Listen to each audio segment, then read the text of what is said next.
Hi friends, good morning. నా పేరు Srikanth. Particular ఈ క్లాస్లో మనము న్యూ అప్డేట్లో స్టాక్డ్ కాలమ్ చార్ట్ సంబంధించిన ఒక అప్డేట్ రావడం జరిగింది. అయితే ఈ అప్డేట్లో ఏమేమి మనకు ఫీచర్స్ అనేవి యాడ్ చేశారనేది ఈ క్లాస్లో మనం డిస్కస్ చేసుకుంటాం.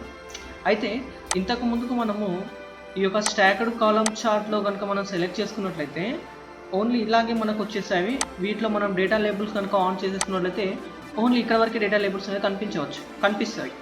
అయితే మనకు మరి ఈ కొత్త అప్డేట్లో ఏం యాడ్ చేసేస్తున్నారంటే టోటల్ లేబుల్స్, మొత్తం వీటికి సంబంధించిన టోటల్స్ కూడా మనం లేబుల్స్ అనేది డిస్ప్లే చేయవచ్చు ఇక్కడ.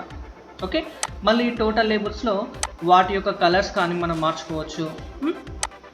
తర్వాత దాని యొక్క డిస్ప్లే యూనిట్స్, మనకు నచ్చిన డిస్ప్లే యూనిట్స్ కూడా మనము ఇక్కడ సెట్ చేసుకోవచ్చు.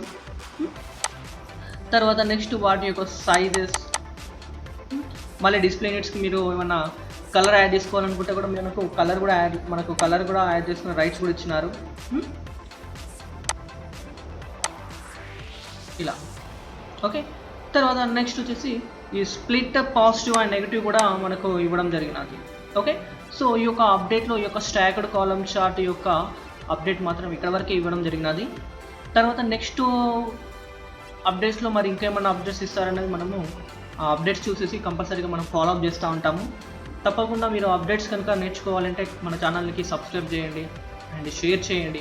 ఓకే, సో నా వీడియో కనుక మీకు నచ్చినట్లయితే తప్పకుండా మాత్రం మీ ఫ్రెండ్స్కి కూడా షేర్ చేయండి. Okay, thank you friends, bye.